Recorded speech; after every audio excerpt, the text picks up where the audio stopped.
Inusah Fuseini. Honorable, thank you very much for making time out of your busy schedule for us today, sir. Thank you for having me. Thank you so much. So, how is it where you're at? How's the weather? I have my smoke on. I was going to see if we could compete. It's hot here. Hot. I see. So CSM is beginning to show. Oh, in no. Upper West region and Upper East region. And so people are taking precautions, but it's hot. I mean, it goes up to about 38 degrees. Oh, no, that's not, but it's good that you have caught it, and then you definitely are led the government, I believe, to take the necessary steps to avoid an outbreak of CSM. We don't want any of that around. Yes. Okay, Honorable, thank you. But today we're here to talk about Galamsey, the fight against Galamsey. And there is a video that I want to play, a very short video. If you were on video with us, you would have seen it, but at least I hope you can hear the audio from it. Basically, it's you making a point about the Ashanti Regional Minister's approach to fighting Galamsey. Let's watch this. We'll be right back. It was an existential threat. Are you tired talking about it? I'm tired talking about it. Because I'm sitting here looking at you. I've asked you this question too many times. And I'm actually you came under threat yourself and all. I'm actually disappointed in the Ashanti Regional Minister. Why? You don't give criminals 2 weeks. 2 weeks or time to fold up. If someone defecates at your backyard and you get that fellow, you don't give that fellow time to you order that person to take this thing away. I mean, you don't do that. I mean, when you do that, it shows weakness in you. The people will exploit that weakness. Honorable. Yes. When someone is defecating in your backyard, you don't wait for them to finish defecating. You tell them, come on, collect your fish. You let them collect their thing and move away with it. With it. That's what you do. So, yes. What is the Ashanti Regional Minister's approach? I heard him say that he did leave the people to move the excavators and all of that.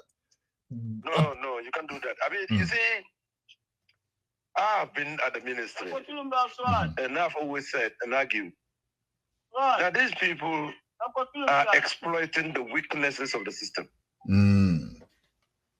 And so, if you show some degree of weakness, they will exploit it. And to give criminals a moratorium is to show weakness, in my view. To show weakness.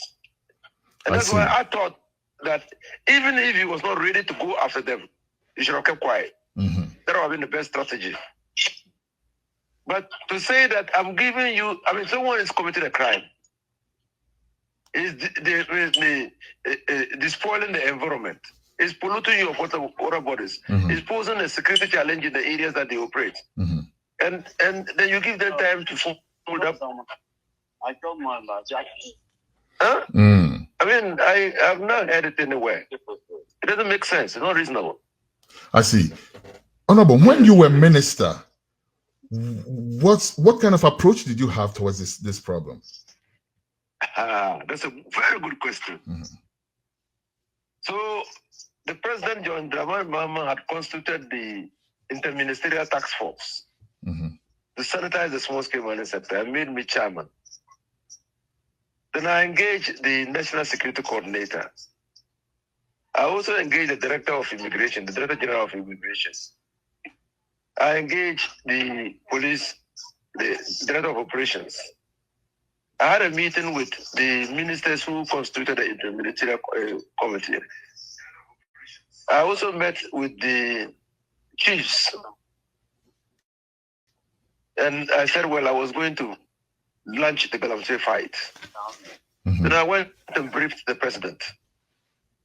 And the president said, and the president gave me the full approval, full support to go after them. The minute I left the president's place, I went straight to the National Security Coordinator, Bob Flolati.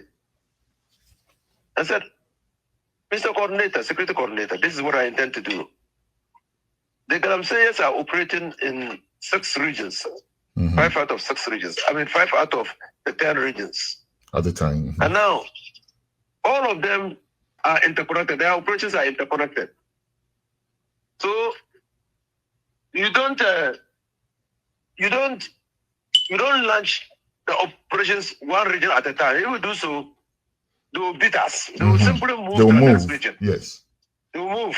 So, Mr. Secretary Coordinator, I want us to launch the operations simultaneously in all the 5 regions at the same time, on the same day. The second thing I want is that you can launch an operation when everybody knows that that is the day you are launching the operation. That's right. I said, what we are going to do is a warfare. And surprise is still a very important element of warfare. These are our enemies. Those who are spoiling the environment are our enemies. And they are armed. Some of them are very heavily armed. Yeah, so we have to surprise them. We have to surprise them. I think while in the discussions, while I was having discussions with all these things, some people heard. And some people came to see me. And an ambassador was part of it.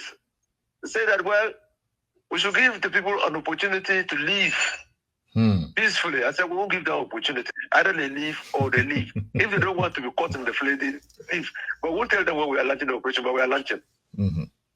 Now, so what that does, and that's why I was not very happy with the minister, what that does is that it makes your enemy underestimate you.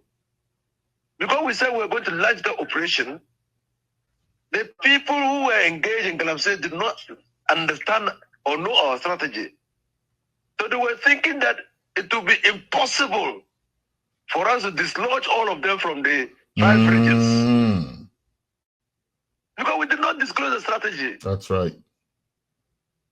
And so, to be honest with you, and even my interministerial task force, on advice from the National Security Coordinator, we did not tell them the day we were launching all of them knew that we were going to launch an operation, but they never knew the day, they never knew the time. I see. So Honorable. It was between me yeah, please go and ahead. the National Security Coordinator. Okay, then there was an operational command. Then they told me to look for logistics. And that's where I was intervening and thank Prosper Bani. Prosper, yeah. Now, yes. Chief of Staff at the time. Support. I tell you that there was no budget for that exercise. I wrote to Ghana Water Commission and told them that they have to support the initiative because they are spending money to clean the water. And that is because of Galamsey. And what we are going to do will save a lot of resources for them. So they have to support us. They supported us. We wrote to VRA and said they were buying tailings from miners. Because they were buying tailings, they were indirectly promoting Galamsey. Because Galamsey was selling tailings to them. So they needed to support us and define their operations. They supported. We wrote to Environmental Protection Agency and said it is their duty to protect the environment. And because they have failed in protecting the environment, that's why we are where we are. They have to support. They supported us. That's how we raise money to do that thing. I always said there will be a day for me to tell the story. There was no budget line. Meanwhile, we had to provide ration. We had to provide fuel. We had to provide a lot of things for the soldiers to move. Interesting. Vehicles. Yes. Interesting. But Honorable, don't you see a similar scenario here, except to say that maybe the Ashanti Regional Minister is taking a little bit of your playbook, right? He's not disclosing everything. He's saying, "I'm giving you some time to leave." No, I'm not saying the Ashanti Regional Minister should have revealed. I'm just saying that he should have kept quiet. No, so if you please let me make a point though, because you did mention that at some point there was an ambassador who came in and said that you should maybe give them time to leave. That was a concern. Yes. And maybe he's trying to deal with that aspect of it by saying, hey guys, leave because something is about to happen and you really don't know what's about to happen. Don't you see it from that perspective? I don't see it from that perspective. That is when you say that, these people are intent on mining. When you say that, people will see it as trying to get the miners to talk to you.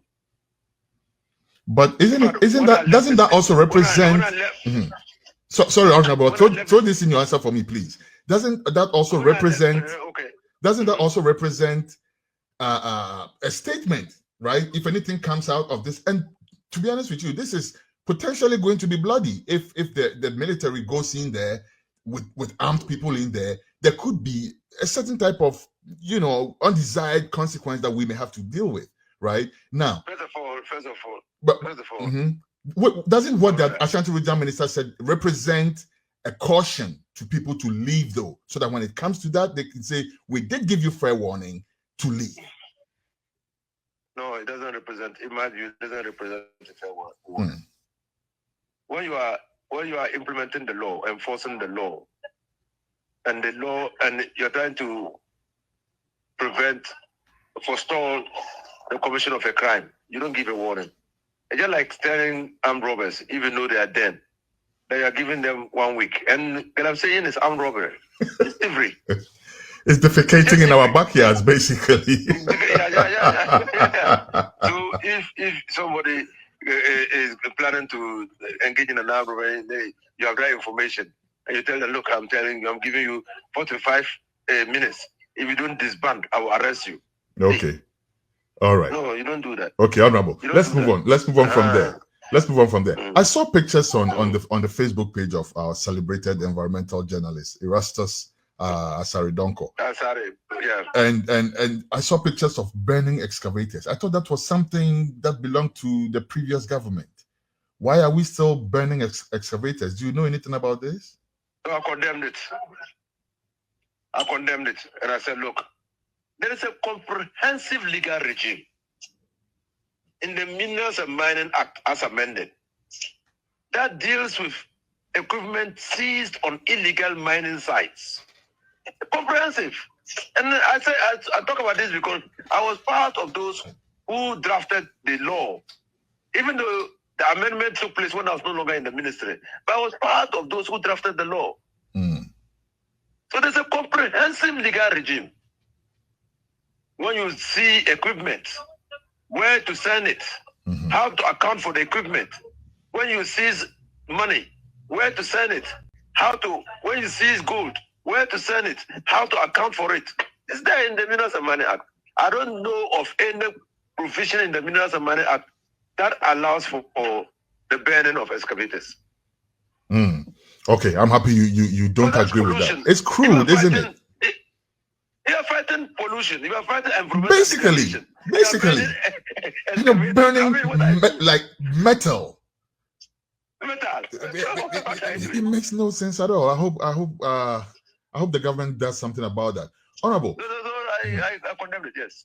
Thank you very much. Also, what's your opinion about deploying military personnel in not the forest areas where they are polluting, river bodies and all of that, but we did a documentary back in 2009, I think it was, and in Obuasi there were people who were complaining to us about armed personnel who shot at some of them. Recently, many years later, we had an incident where armed personnel shot at people who, to them, and I'm not defending anybody's actions here, I don't know exactly what the circumstances were, but what's your stance on using military personnel to fight Galamseyers? What's your general idea on that? Yeah, first of all, you see, you are fighting an illegality.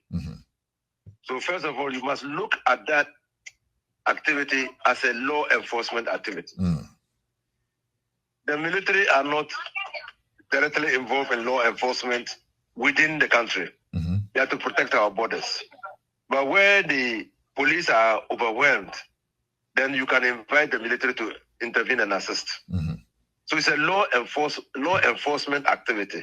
I see. So if people are violating our laws with impunity, you need to get them to stop. And in Ghana, a culture has developed where people fear the military more than the police. That's right. Good. So it is in trying to enforce the law, it is definitely in the interest of this country to send military men to enforce the law. But I'm quick to add that is the first primary step. You want voluntary submission to the law We want people to obey the law without any force. So when you send the military on the police and the immigration all to clean up the sites, it needs to be sustainable. But the military cannot be there always. So you need to recruit civil society. You need to recruit members of in the mining communities. You need to recruit CSOs to be the eyes and ears of government, so that they can always draw your attention. You need to recruit the chiefs so that they can always draw your attention to difficult situations where they cannot get Galamseyers to leave the sites. That's what you do. But the first major activity, primary activity, is the use of law and order, law enforcement, to be able to restore sanity in the mining sites. I see. Does it matter on what scale the offense, let's call it offense, is before we decide if or not whether the military should move in? Because we've met groups of people who say, hey, listen, all we do is come and glean after the mining has been done and stuff like that. Do you think it should be considered what scale the offense is on before we send armed people after unarmed people? The offenses have already been committed, and also, I mean, the degradation is massive.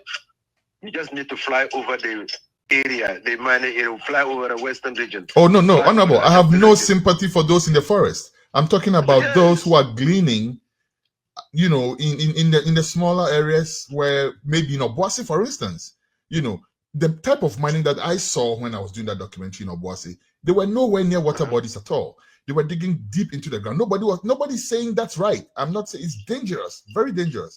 But I'm saying, though, it's not as bad as those throwing cyanide in our water bodies. So I'm saying, does it matter the scale? So we are saying that Obuasi, for instance, so I can give you my experience in Obuasi. So Obuasi, what happens is that there was a concession given to the Obuasi mines. Some of those concessions, they did underground mining. Yep. At that time, surface mining was not attractive. Surface mining became attractive because surface mining, the gold is actually not good quality gold. Not top quality. So they were not interested in surface mining. They were interested in deep mining. So at the time at the ministry, we said, look, there can be a symbiotic existence between the small-scale miners and the concession holders. That's right. While these big miners are interested in going underground to mine, the small-scale miners have no capacity to go underground. So why don't you work out a system where the big miners will consign the surface rights, surface mining areas to small-scale miners and regulate and control their activities? So when small-scale miners are on your concession by your leave, you can then control their activities, not so. Now, so we were able to work that. But immediately gold hit the 1,800 mark. Then surface mining became attractive. Then the big mining companies then were interested in surface mining because they were not using more equipment. So that's why they came into conflict with the small-scale miners. Interesting. Initially, they were doing it, but they were not really concerned because they were going down to get the gold. Interesting. Now, so surface mining then became attractive. But Obuasi itself, the people now also developed on level, the small-scale miners developed on level of sophistication, where they could dig tunnels from their bedrooms in Obuasi to conjoin the tunnels of the Obuasi gold mines. I saw some of those. No, I entered, I saw it. I'm speaking from experience. I entered the tunnel and I saw them. I saw the tunnels, the people digging who attack to conjoin them, so that they can also mine the hard rocks. So that's where the problem is. It is exceedingly dangerous to do that. Yes. It poses a security risk. Because when the miners meet the small-scale miners in the tunnel, what will happen? And there have been reports of armed conflict both ways. There have been reports of miners or Galamseyers shooting at the miners in also. the mine. And my understanding is this is why the military were brought in, because the security, the mine security, were not licensed to shoot back at them, right? They only had a few people who could bear arms at the time. So that's why it's a very complex matter. So that is the problem. That's the problem. So I say, look, I'm not against people mining on a small scale. I'm not against it at all. What I'm against is that you create a platform, you create an opportunity for people to mine legally. Yes. Then they refuse to mine legally, to take advantage of the opportunity created, and they are mining illegally. We cannot tolerate that's impunity.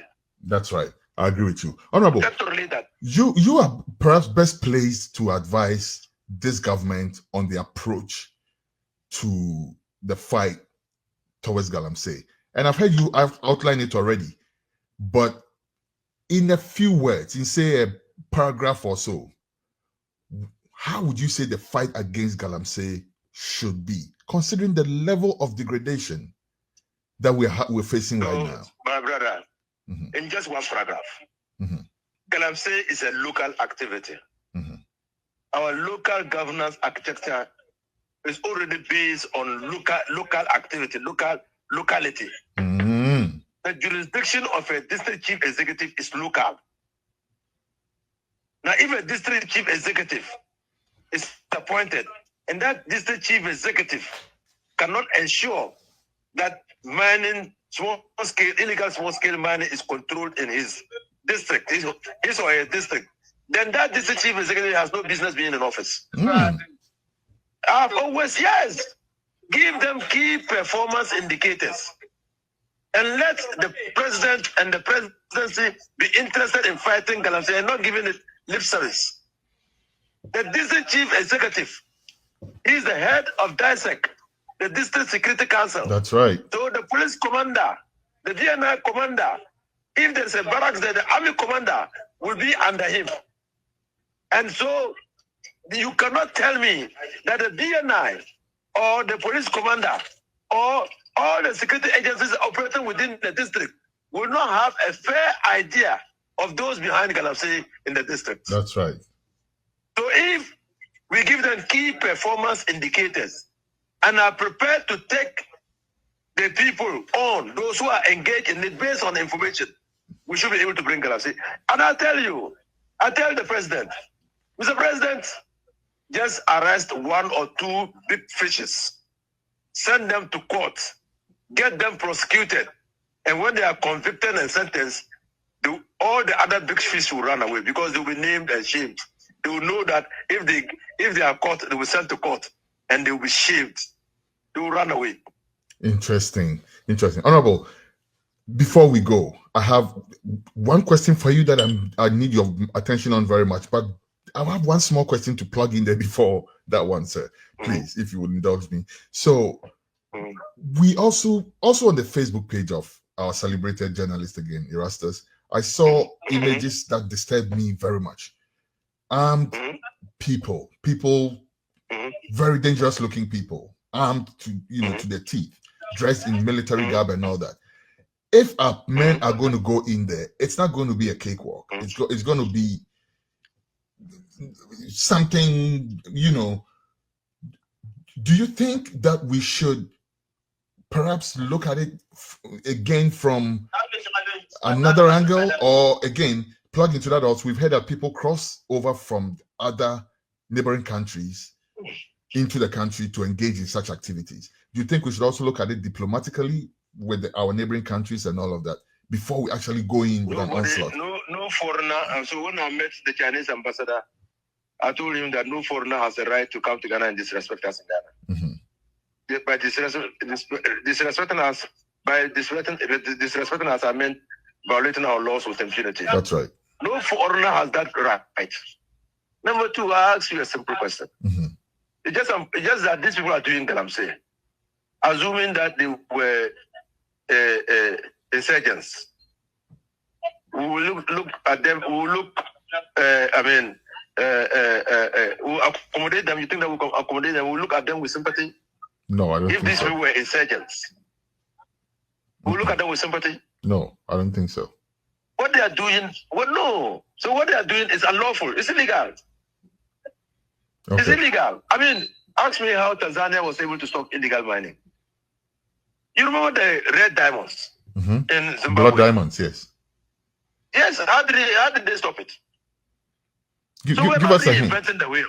Give us a hint. How did they stop it? First of all, they made the act. I mean, the act is lawful if you take a permit to do that. Mhm. And if you are doing that, there are some conditions under which you can do that. Mhm. If you dig, you must cover. Mhm. And there are mine inspectors to ensure that you cover. But we have those laws in Ghana, the Honorable, don't we? We already have those type Because of laws. enforcement now. I'm telling Okay. you, it's enforcement. All right. Okay. So I get that point. I'm telling you, it's enforcement. I get that point. And the enforcement must start. Would you support with an the aerial police. attack? Would you support an aerial attack on these people No, I won't support an aerial attack. in the forest? No, I won't support that. No, I just think that the military should go in. Mm. And you see, the day we are in the information age era, I went to Netherlands for a conference, and I saw how the people of Malaysia protect their forests. How they protect their forests. Mhm. They have images. They have drones flying around the forest at some intervals, Mhm. and then takes pictures, and the pictures are transmitted to a control center, Mm. and they work backwards.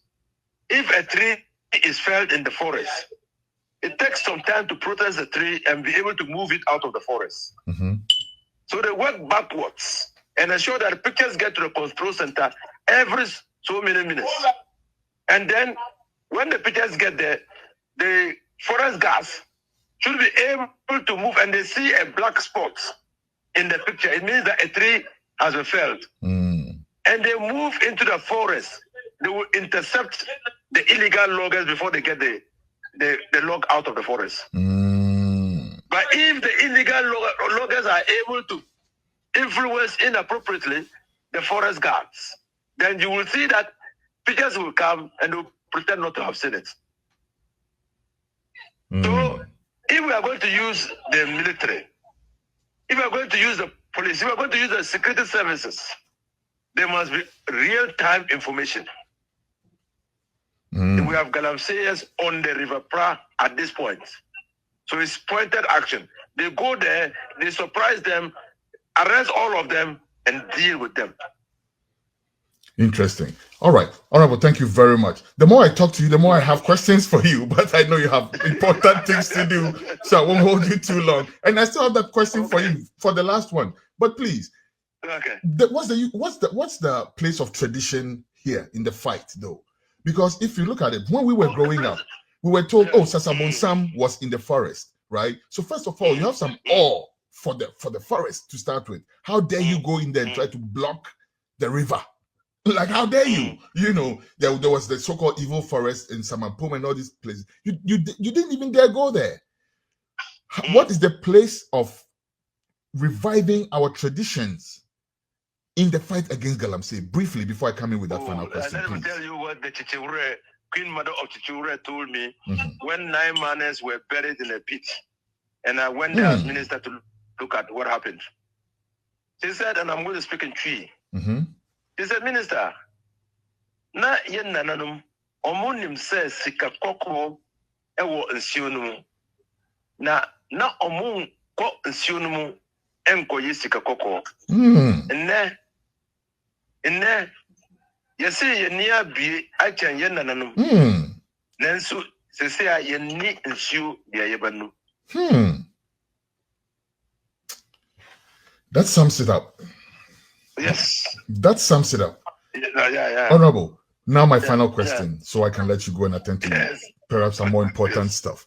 Honorable, so we're looking at the city of Obuasi, right? It has been in the news for a while now, and I'm going to show an image as we speak. But the city of Obuasi, for instance, has recently been compared to Johannesburg a lot, and we see a vast contrast. We look at the average wage of the miner in Johannesburg under AGA. It's around $3,000. We look at the average wage of the miner in Obuasi under the same AGA. It's less than $200. Now, we don't see AGA investing in Obuasi the way we want to see it. They are giving, when I did the documentary, we came across this. They give the people, projects like grass cutter rearing and all this. This is somebody who mines gold. How much grass cutter, so you have to look at that. Alternative livelihood. Exactly. Now, they call it alternative livelihood. Exactly. Alternative livelihood is that? It's not, it doesn't compare. Now, my thing is this. If we were to invest heavily in the city of Obuasi, let's say if there was a VW plant in Obuasi the way there is in Johannesburg, right? If there were all these chain of factories in and around Obuasi the way there is in Johannesburg, don't you think that would divert the attention of these Galamseyers to such more lucrative jobs than going underground to risk their lives like that? Shouldn't you renegotiate some of these terms that make us get just 10% or so or less of the resources that we share, we trouble ourselves so much over? Well, the question you have asked has deeper underlying roots, and you need to go to the socio-economic policies of the colonial government, which we have failed to change. For us, and I'll give you the two examples, South Africa and Ghana. In Ghana, the colonial mentality and approach was purely extractive. They didn't make Ghana their home. And because they didn't make Ghana their home, they had no responsibility to develop it. They didn't develop. Develop. That's the difference. Yes. Obuasi, they didn't really live in Obuasi like that. No, they didn't live in Obuasi. The way they did in Johannesburg. You have put the pin on it. There. That was their home. You have put a pin on it, yes. Yes, that was their home. So they were extracting gold. Yes, part of it, or minerals, part of it left South Africa. But many of those who were controlling it had made it their home. Look at Ghana. And they developed it because they were refusing to leave. They were living there. That's why they're still there. That's why it's called the Rainbow Nation. So it was their nation. They developed. Look at the areas they were living, the areas they were not living. Look at the disparity in South Africa. That's right. True. Yes. True. I'll give you Rhodesia. How is it? What's the name now? Namibia. Rhodesia, Zimbabwe. Cecil Rhodes. Yes. When he discovered Rhodesia, he discovered a piece of territory where there was a lot of gold. He mined the gold. He wasn't staying there. He was staying in South Africa. Rhodesia, Namibia was part of South Africa, not so. They didn't develop that town. Not as much. Nah. But beyond that though, let's look at the let's look at the wage element. Underline the geopolitical dynamics of the extractive industry. That's right. But I'm also looking at the wage issue, for instance, because for instance, if the average miner in Obuasi was earning even half what the average miner in South Africa was mining, it would trickle down, wouldn't it? I'm sure they would open up their own little wife stores and. You don't see the connection. It's there. We're saying the same thing. If they were paying the Ghanaian miner enough money, and they will only pay the Ghanaian worker enough money if they were prepared to invest in Ghana, in other sectors of Ghana, so that they raise the income levels of Ghanaians to support the businesses, other businesses that they will establish. Okay? Up to now, tell me, which fashion brand name is operating in Ghana? I'm not aware of any. No, good. But I didn't know in South Africa. Because the disposable income is not there. And it's because the industries are not paying wages that can support the lifestyle of people to spend and leave some for luxury. What about our own part, though? What about our negotiation acumen? Like, why are we settling for so little? Can we renegotiate? The negotiation, what negotiations did I talk about? Generally, the workers, AGA is the same company. Can't the government, for instance, the labor unions, whoever has the authority to do that, step in and... When you talk about negotiation, then you give the impression that we have always approached this things in good faith. Newman came to Ghana. Newman came to Ghana with a proposal of how they wanted to invest in the mining sector in Ghana. We took the proposal without even negotiating with Newman and agreed to all their terms and went to Parliament and rectified Newman's. Then it triggered a spiral downwards. Why? Because before Newman came, Anglo Gold was already in the business. Golden water resource was already in the business. We negotiated a different deal. But we can't treat miners equally circumstances differently. So what did they do? They came and said, also give us the terms that you have given to Newmont. You see the problem? Yeah. It will be discrimination. Not so. That's right. Yeah. Wow. So sometimes it's we ourselves who do ourselves in. It is a hydra-headed situation. Honorable, I've taken way more of your time than I intended to. Okay. But as I stated, the more I talk to you, the more I want to talk to you. What we will do is later on, when you're a bit more settled down, we will want to sit down with you, have visuals with you and everything, and have a more extended discussion on this thing, because it looks like you have a lot that we can definitely use to fight this menace. I personally am completely blown away by what you have revealed to me from your, your approach to the fight and everything. Before we go, final words, Honorable. Final words, please, before we go. Yes, sir. Okay. Do you have any final words for us, please, before we go? No. The final word is for us, all of us, to know that illegal mining represents an existential threat. I remember when I started fighting, there was a member of Parliament, K.T. Hammond, and I'm not afraid to mention his name because he had to come back and apologize to me. When I was trying to get the buy-in of members of Parliament, he was on the Minerals and Mining Committee, and then he simply did not understand what I was talking about. And he thought that I didn't know what I was talking about. And when we engaged in banter in the committee, he realized that no, because we had been close. So he realized that probably I had something that I was not communicating well, or he was not understanding me. So he called me, he beckoned me, I left the call and went out. Then I told him what was happening. He said, "Oh, Minia, I thought that Galamsey was what we used to do when it rains. We go to the riverside and use baskets and shovels."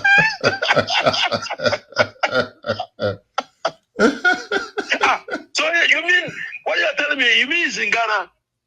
Then I realized that many people were living in ignorance of the devastating. But he's from Adanse. He's from Adanse. He said he didn't know. Right there from Adanse. How could he not know? And I'm not surprised, because he's the same man who said that in his area people are not even informed because they don't have cell phones. He did not even understand his people.